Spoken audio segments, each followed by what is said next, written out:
I don't even know why is it not dying? Wait, why is it not dying? What? Wait, is this game bugged?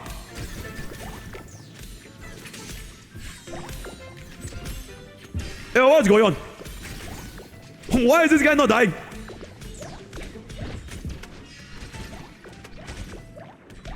What the what's going on?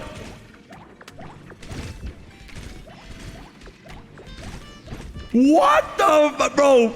Riot! Fix the game!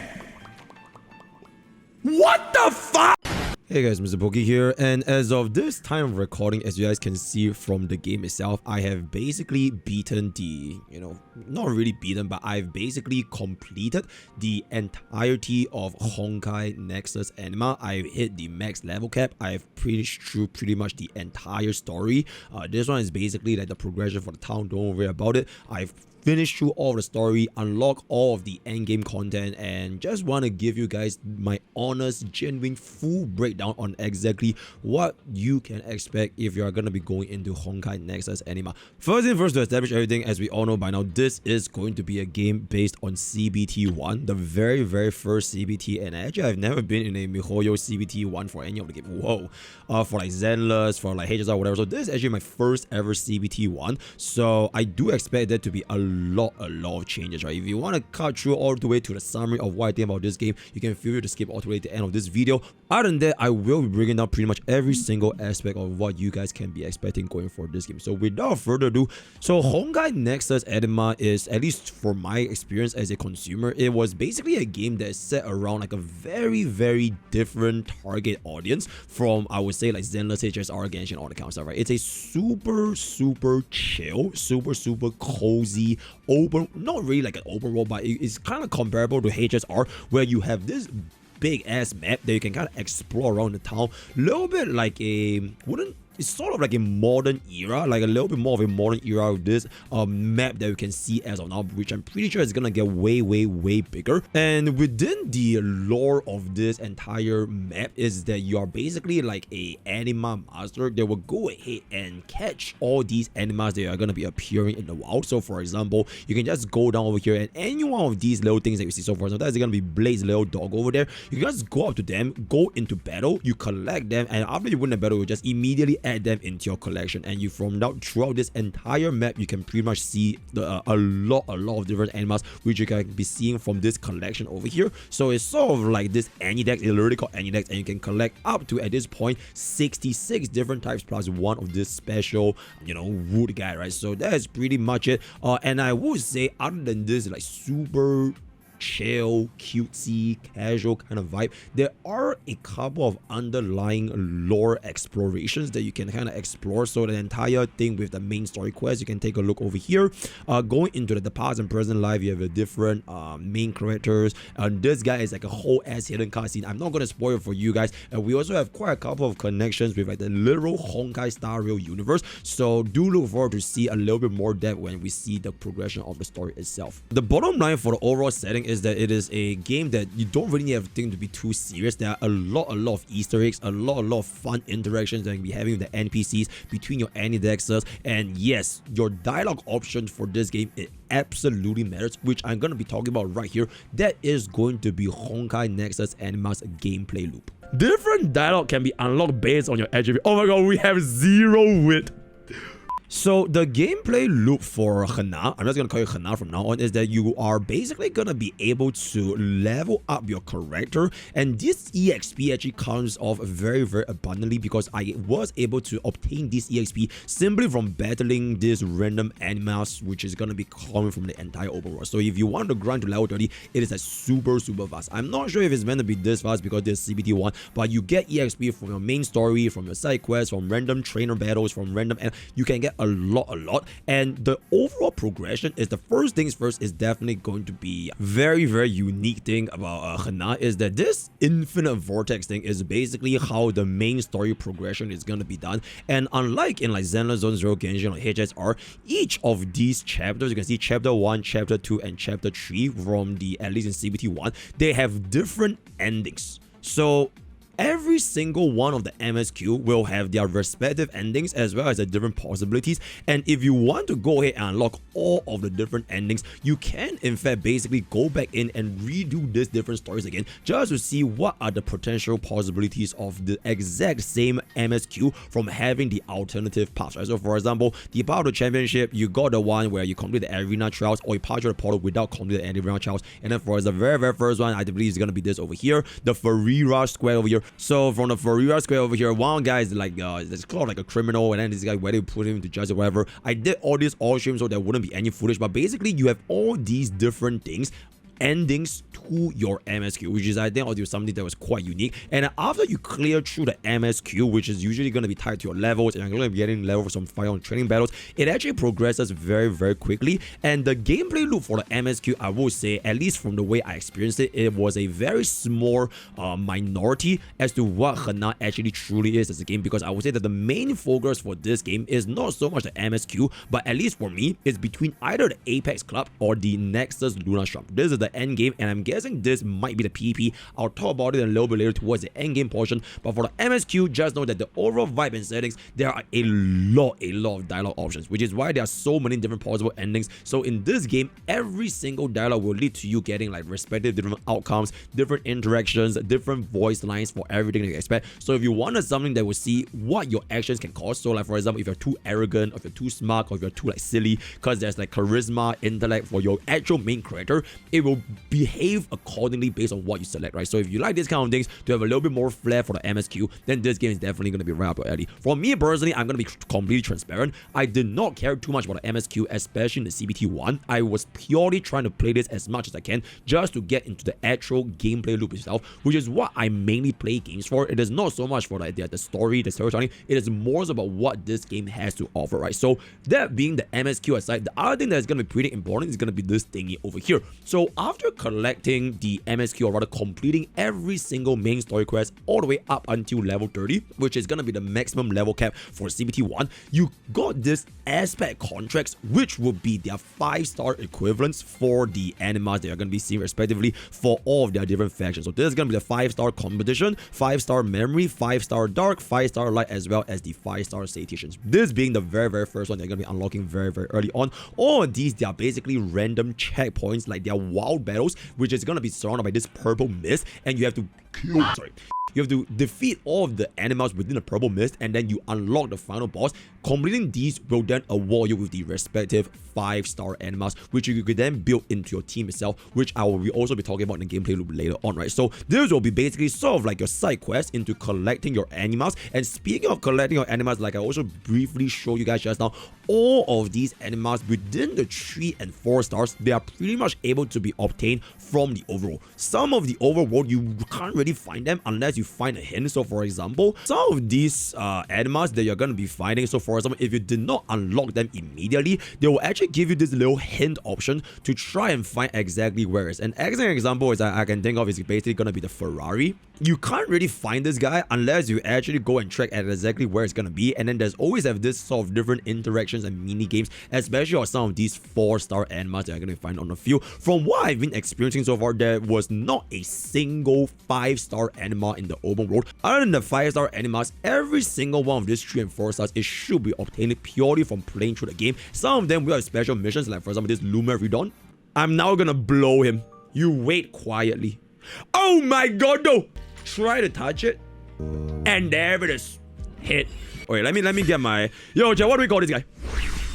What do we call this guy? Lumeridon. Exceptional. Right, there's this like specific clip where you have to go through the guy, buy a shop, buy a horn, blow the horn at the ocean, and this guy's gonna pop up. So at the end of the day, most of these, because they are gonna be forming your fundamental gameplay loop for the entirety of the game itself, it is almost essential that players go ahead and collect every single one of these animals, which you can then be building into your actual core gameplay loop. For the 5 stars, you're either going to be getting the majority of them through your missions, right, your aspect contract. You also can get a couple from, let's just see over here, the Apex Club. If you're going to be able to clear some of the rewards over here, you can also unlock these 5 stars for your enjoyment as well. And other animas is gonna be from the store. I'm gonna talk about it a little bit later. You can also buy them straight out, but I would say I'm pretty sure this is probably gonna be the gacha system, and the reason why this is only purchasable is because it's CBT 1. But I'm mentioning it, I'll talk about this in the gacha special in a little bit. But TLDR, after you finish MSQ, after you finish the side quest, you pretty much wanna try to get every single one of these animas in your any decks so that you can have a more diverse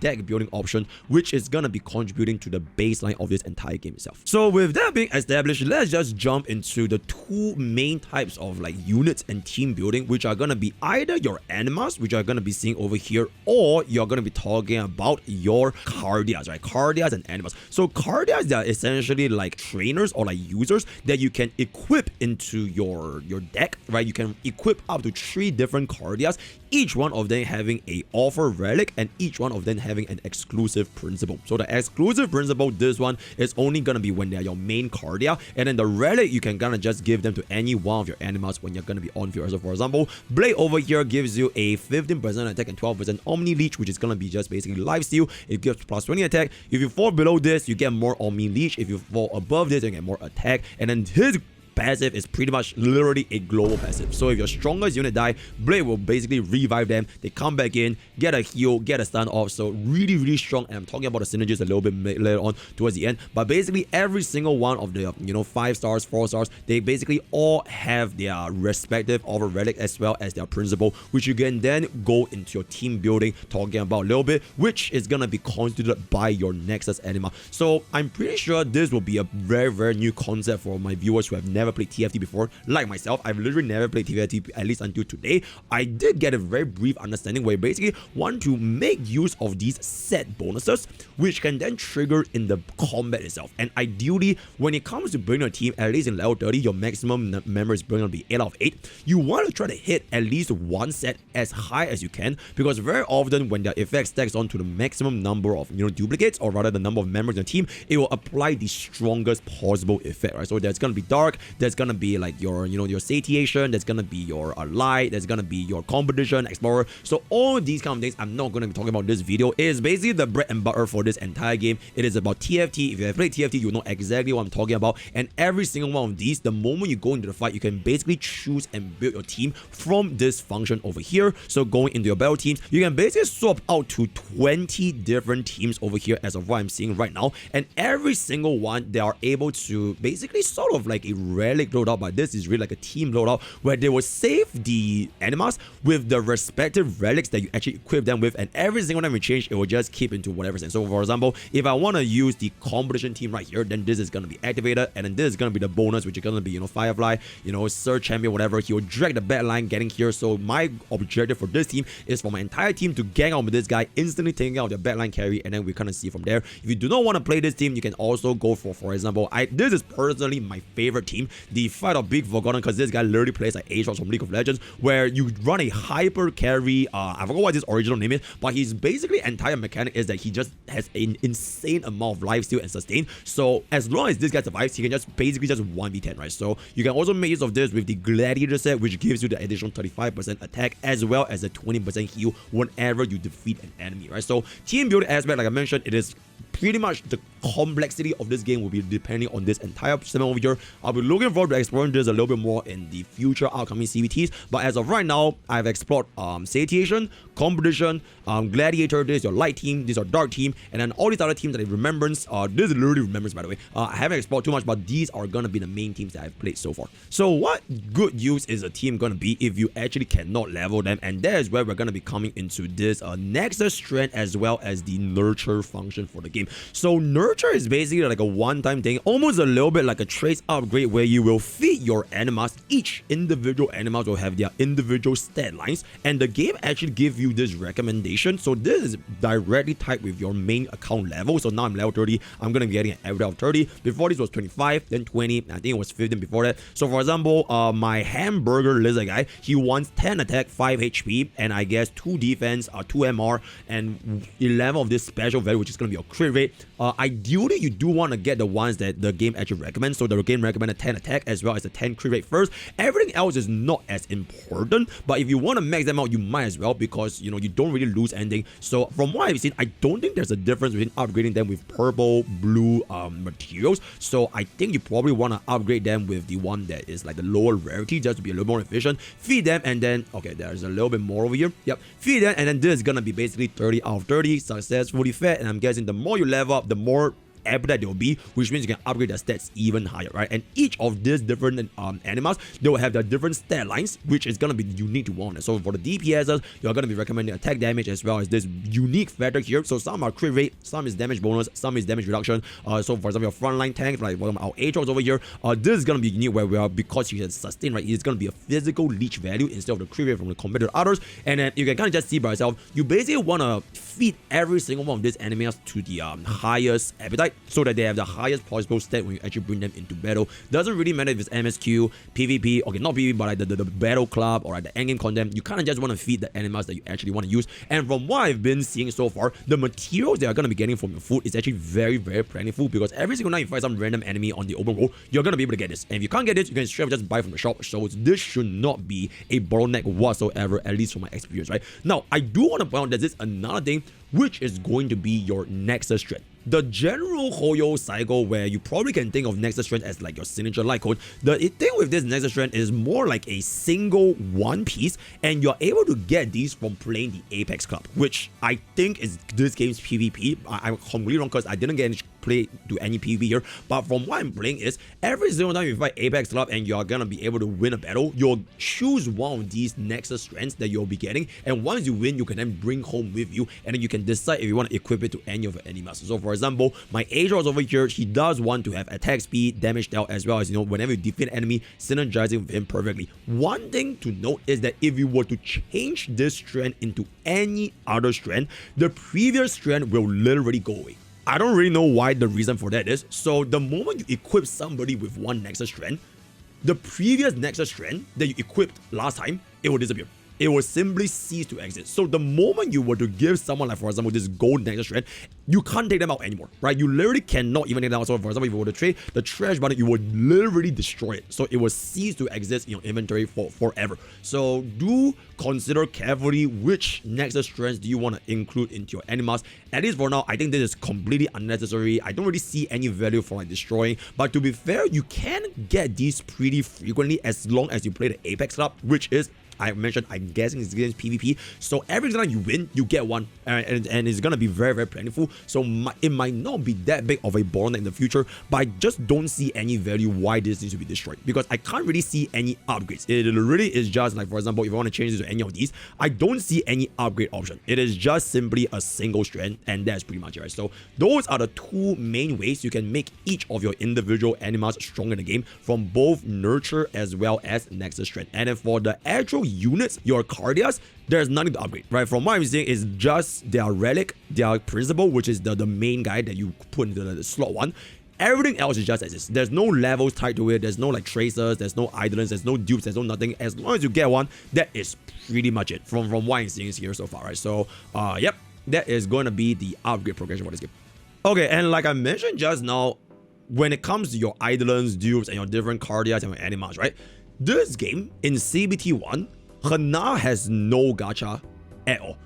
And I have been told by members of my community that this is a norm in Hoyo CBT 1 games, where there is a complete zero gacha system. It is purely just to play the game and see how it feels like. So every single one of these Kardias, Animas, and skins, I was able to buy from this shop, and they gave me a ridiculous amount of currency because, they basically want us to try as many of these as possible within CBT 1. And I would say I've basically beaten everything, so there's really no point anymore. I would say that I'm guessing eventually when this game is actually coming out to CBT 2, 3, or the final game, these Kardias are most likely going to be the gacha units. So you're going to be putting your premium currency, or this is going to be your premium currency, or aspect gems. You're most likely going to be spending them on the Kardias, because so from what I've seen, I don't think there's any way for us to obtain this other than some of these free Kardias that you're getting simply from playing through the story, and they are all the units that you're going to be encountering when you progress through the MSQ, right? So all these other units, I'm almost positive these are going to be one of the gacha pools. So just prepare that, yep, if you're wondering how does a Hoyo TFT monetize the gacha model, this is probably it, right? And every single one of these Kardias, I would say their effects are very, very, very strong. So for example, before I got Armand's Kardia, my dark team was very, very bad. It was like barely borderline, just like, it's just not good, right? But the moment you look at his exclusive principle, your entire team with Umbral Shot, which is the mechanic for your dark units, you can then get access to a 10% execute. For your dark anima is 20% execute, which is absolutely ridiculous, right? So a lot of these exclusive principles, as well as their respective relics, they are very, very, very strong. And more often than not, they can determine your team building by a massive margin, right? So other than the Kardia, there are also a couple of animas that I see in the shop, which is going to be this.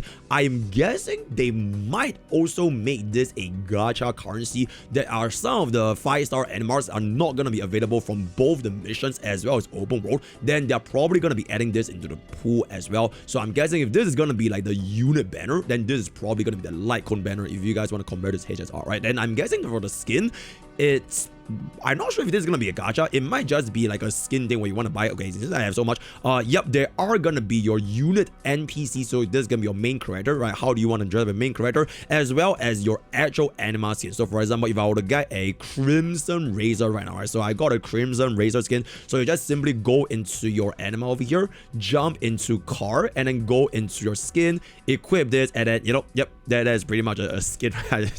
Car, Ferrari is just so funny. So those 3 things are gonna be what I actually see in the shop as of right now. There's nothing else, and I'm guessing these 2 are gonna be their gacha banners. Not sure, no idea what it's gonna be. So CBT2 is when I think they actually have the gacha system, so stay tuned for that to actually come up.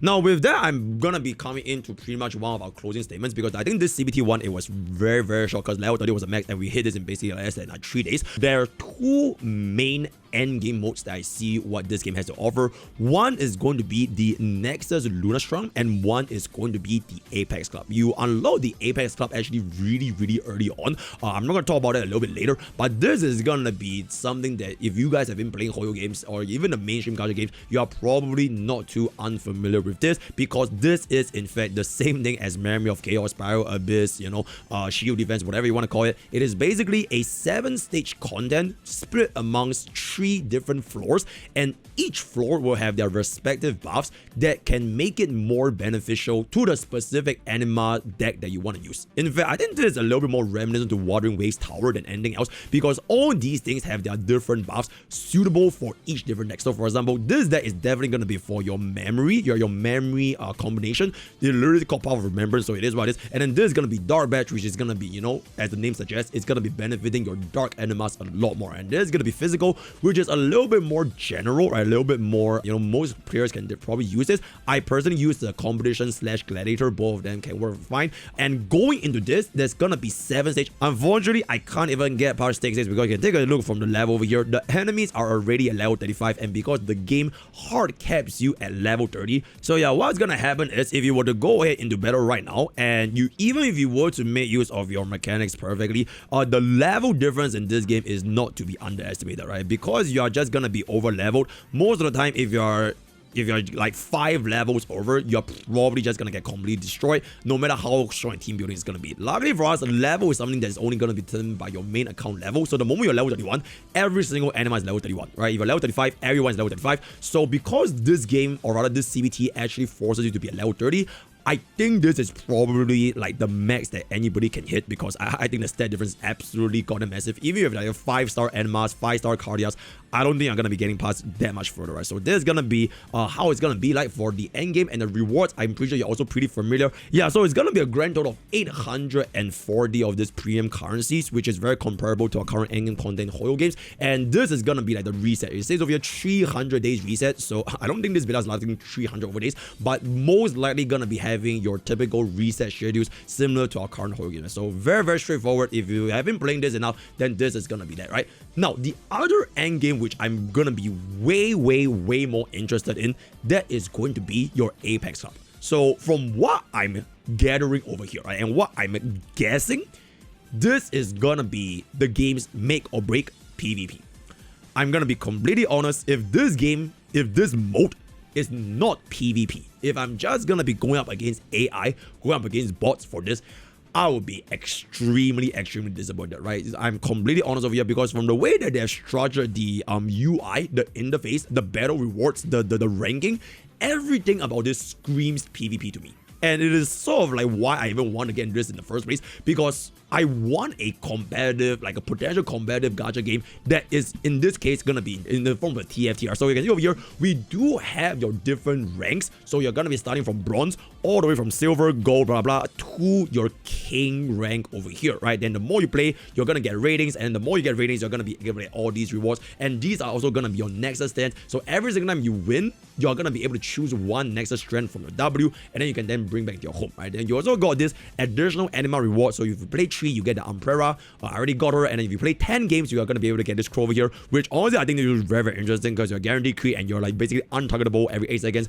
kind of mongas. And then this is gonna be like your special one-time clear achievement. So the highest possible rank, you have tactical mastery, commanding A, all the kind of stuff. So I just want to kind of show you briefly, as you can see from the combat from this, where I've been playing this for quite a decent amount. Okay, I only reached gold, I didn't play that much, but basically from the UI, you can clearly tell it's like player A versus player B, right? It's like red team versus blue team. It's like the exact same layout, 3 by 3, one Kardia, and then you build your board, and then you just go to town eventually. There's even a health bar at the top right hand corner, which is, I'm guessing what's gonna happen if you lose, you'll lose HP, and then whoever managed to last the longest is going to win this particular match. And then whoever wins, you get more points, and if you lose points. And that is what I'm guessing is the actual end game for Honkai Nexus Anima, or not even the end game, the actual majority of the gameplay loop, I'm guessing, is gonna be coming from this, right? And once again, like I mentioned, everything that this game has to offer, majority of it will be completely tied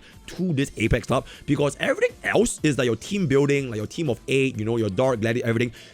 Those are for your single player content, right? Whereas for Apex Club, it is very different, because every single different stage, it brings you a fresh amount of random upgrades, which you can then decide, okay, if I want to go for a gladiator team and I see a gladiator upgrade, I'm going to go for that. But if I see like a competition upgrade, citation upgrade, whatever it's going to be, you can then play and mix and match depending on what the game's RNG gives you, so that you don't always use the exact same team every single time. Because the RNG factor for this is very similar to TFT, where you have different items, different shops, different rerolls, and all these things will impact which will be a better role that can make you build a better team for this specific matchup, right? Which is where I would say you could say a gacha PvP game is always going to be pay to win, but there are also moments where if you're able to basically make use of your knowledge in building the right deck in that CFT, you will definitely have an advantage over players that have just no idea what they're doing, right? So from the gameplay loop and everything is super different from your usual styles, because you're starting from a team of 5 and you slowly upgrade over time, getting to 6, 7, 8, and every single time you get a brand new shop, you can increase your units levels, all the kind of stuff. You can see like this level 1 over level 100 Aatrox over here, completely dominated with like got them 11,000 HP with 1,200 attack, because I was basically going for this hyper carry Aatrox build, and it just so happens that the game gave you the upgrade for my Aatrox, which then led me to completely just destroy my enemy for this particular scenario over here, right? So yep, that is pretty much the Apex Club, which I think is actually gonna be the majority of angle. I don't want to, you know, once again, this CBT one, I'm purely guessing it is what's gonna be. I don't want to give you guys any expectations. I really personally hope that this will be a PvP game, unless, you know, they make it PvE, then I'll be, you know, air, right? So that's gonna be that. And with that, I'm just gonna come to my closing thoughts for Honkai Nexus Anima CBT 1 and everything, or most of the things. I think I gave this game a very long amount of time. In fact, one of the highest amount of time I've given compared to a lot of the, at least for other players that have been playing, right? So my thoughts is, first things first, in terms of optimization, there is a lot of things to be improved. I've been playing this game on my PC, I played this game on my iPhone. There are a lot of lag issues as of right now, but because this is CBT 1, I'm just gonna close both eyes, because, you know, that I think there can be a lot more upgrades. You know, comparing HSR CBT 1 and CBT 2, you know, a lot of things can change. So first things first, performance right now definitely not good. There are a lot of bugs, a lot of glitches. It is just really wonky, right? Second of all, I think what this game really needs is like better music, at least from what I'm feeling, because from majority of the scenes that I've been going around the main story quest, the music don't really change too much. And even when I go into battle in like Apex Club or the Endgame content, the music is almost all exactly the same, and it feels very off because the main story quest for this game, it is set in a setting where it's very chill, right? It's very cozy, it's very vibes. You're going around, you're talking to the animals, you're calling to other people, you're being friendly with everyone. But when I actually play in like the Endgame content, right? Oh my god, everyone's locked in, serious. You wanna win? Oh my god, okay, we got a kill, okay. Okay. I think my team is way strong enough, right? Okay, to be fair, I'm 3 levels over level. So, I don't think I'm losing this. Does this game have an account? Yeah. Okay, so all these levels, right? These levels, they are tied to your actual account level. So my account level right now is level 27. So all my mons in like the main story quest is tied to your... What the f...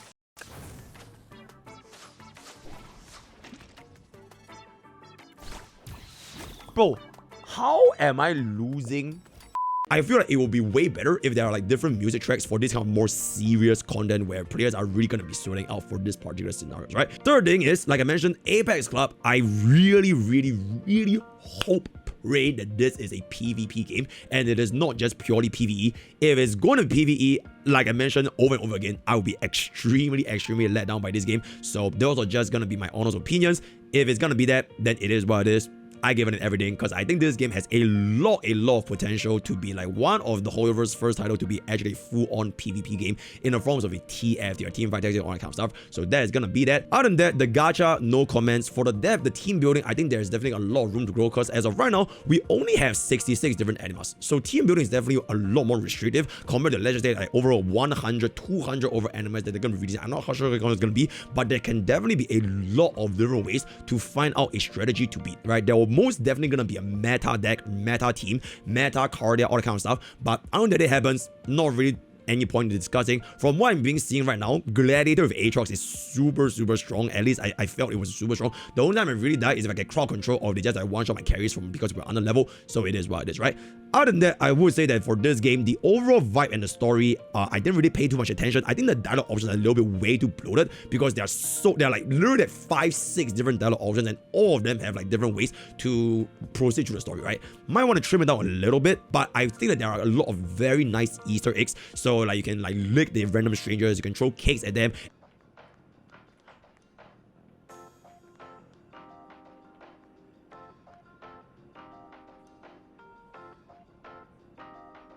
Oh my god, no!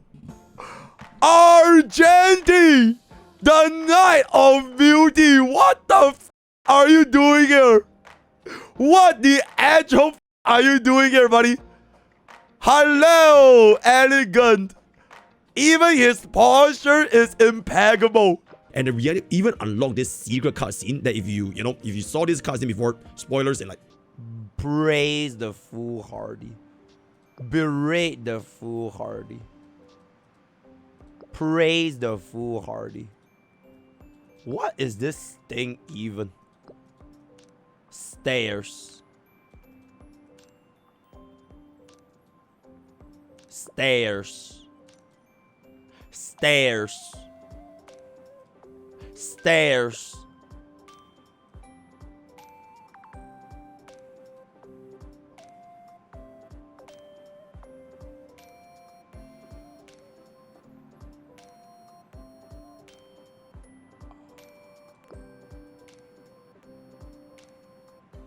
All existence is mirrored.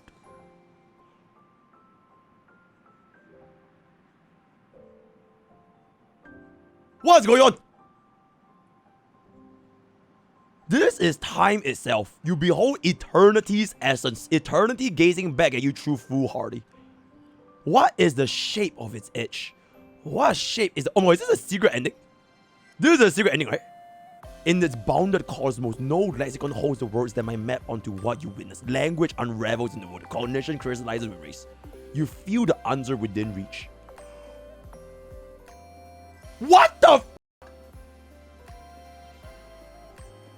What just happened?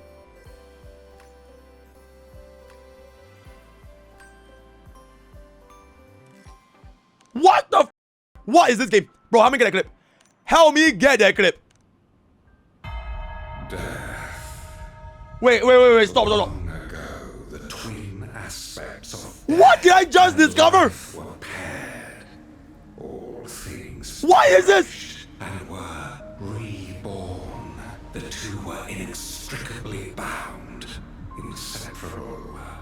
Yet that is now 214 years in the past, just as your last appearance before me was also 214 years ago. The Nexus is now broken, yet our Bro, this entire cutscene has more budget than the entire game combined in the main story quest, by the way. What is this cutscene? What is it? What's going on? Your life is mine.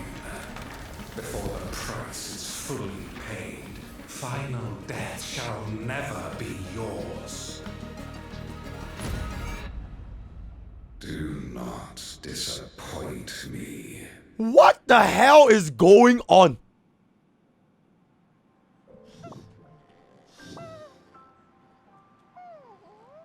Yep, and we also have quite a lot of interactions with like other Honkai universe people, right? We saw like, okay, I'm not gonna spoil you guys, but we basically see a lot of different Honkai universe people. Maybe even potentially if we see Genshin Impact or Zenless Zone Zero, I wouldn't be too surprised, right?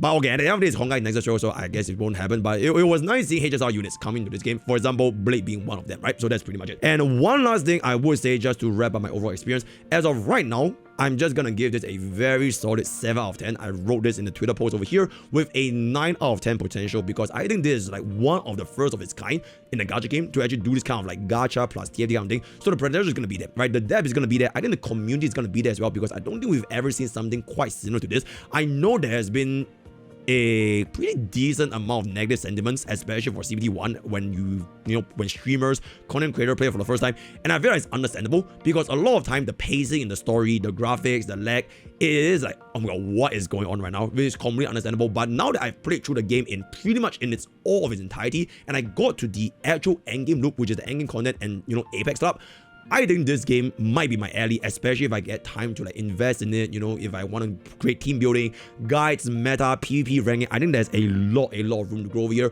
I don't think this game is going to be coming out anytime soon because this is CBT1. Let me know what you guys think of this review. If I missed anything, if you guys have been playing the game yourself as well, let me know what you guys in the comments below. So that is pretty much going to be it. Thank you so much for coming to today's content. Word of the day is going to be Anima. Join Discord, join Discord, blah, blah, blah, blah. All the best, I got tools. See you guys time. Take care.